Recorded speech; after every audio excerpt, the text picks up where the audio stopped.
Hello, friends, and welcome back to our channel. It is time for a story. Today's story is a classical one. It's called Beauty and the Beast. We hope you enjoyed today's story.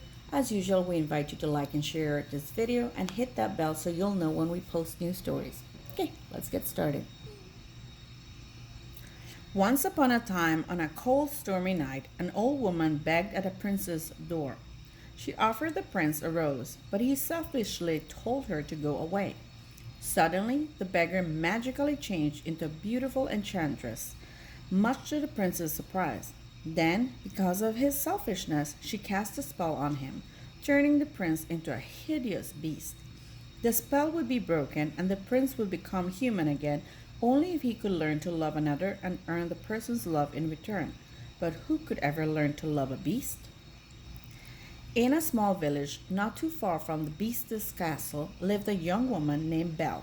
Belle loved the books more than anything. While everyone in town admired the handsome hunter Gaston, Belle kept her nose buried in her favorite books. This bothered Gaston, for he intended to marry Belle. After all, he explained, she is the best, and don't I deserve the best? Belle knew that she could never care for anyone as conceited and as selfish as Gaston. The villagers all thought that Belle was strange, and they thought that her father, Maurice, the inventor, was even stranger. Was hard at work on his newest invention, a machine that chopped wood by itself. You are sure to win first prize at the fair tomorrow, Papa, said Belle, seeing him off. Goodbye, good luck. Poor Maurice never arrived at the fair, for he got lost along the way. Separated from his horse, Philippe, Maurice made his way to the beast's enchanted castle. In the castle, a talking clock named Cogsworth and Candlebrum named Lumiere greeted Maurice. The same spell that had turned the prince into a beast had also turned his servants into objects. The beast soon discovered Maurice and took him prisoner. When Philippe returned home alone, Belle knew that her father was in trouble. She asked the horse to lead her to Maurice. He led Belle back to the beast's dark castle. What is this place? Asked Belle, walking down the hallway. Papa? She called out. Maurice called out to Belle, and she found him locked away. Then Belle also met the angry beast. The beast roared when the frightened woman asked him to free her father. He is my prisoner, yelled the beast. Mustering up all her courage, Belle whispered, If I take his place, will you let him go? The beast agreed, but you must promise to stay here forever, he told her. Terrified of the beast, Belle replied, You have my word. Now that Belle would be staying in the castle, she decided to have a look around. Even though the beast had warned her to stay away, she wandered into the forbidden west wing.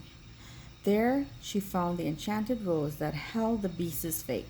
He had to learn to love another and earn that person's love in return before the last petal fell. If he did not, he would remain a beast forever. Suddenly, the beast appeared behind her and screamed, Get out! He was afraid that Belle would touch the rose and cause the petal to fall before its time. Belle was so frightened that she took Philippe and ran from the castle, trying to get away as quickly as she could, but they were soon surrounded by hungry, terrifying wolves. Grabbing a stick, Belle tried to defend herself, but the wolves were too strong. Before she could scream, the beast appeared and fought off the wolves himself. He was hurt, but he had to save Belle's life. Back inside the castle, Belle tended to the beast's wounds, realizing that he wasn't really so scary. He just had a very bad temper. In time, Belle and the beast became friends. They read together in the library, fed the birds together outside, and even danced together. One day, the beast asked if Belle was happy. She told him that she would be, if only she could see her father. The beast showed her a magic mirror, and Maurice appeared looking ill. Papa is sick, cried Belle. I must go to him. The beast loved Belle and thought only about her happiness. He released her, giving her the mirror to take home, so she could look in it and see him anytime she liked. Meanwhile, back in the village, Maurice had been trying to rally the villagers to rescue Belle from the beast. Everyone thought Maurice was crazy and they didn't believe him, but Gaston found a way to use Belle's father to his advantage. He would have him declared he would have him declared crazy and locked up forever, or at least until Belle agreed to marry him.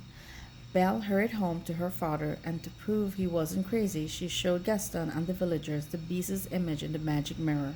Gaston convinced everyone to follow him and destroy the hideous monster that lived close by. When Gaston and the villagers arrived at the castle, they were met with a surprise. All the enchanted objects in the castle came together to defend their master and their home. Gaston decided to take on the beast himself. He and the beast fought. Gaston lost his footing and fell from the castle roof, but not before badly injuring the beast. By the time Belle could get to him, the beast lay dying. Deep within the west wing of the castle, the enchanted rose was about to lose its last remaining petal. Please don't leave me, Belle said, sobbing over the beast's body. I love you. Through her tears, Belle saw the beast magically transform.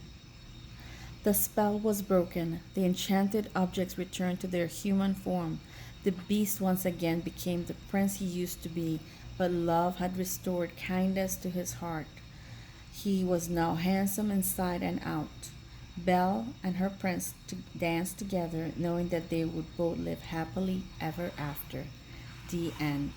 We hope you enjoyed the story. We thank you for listening and watching with us, and we invite you to another story another time. Goodbye.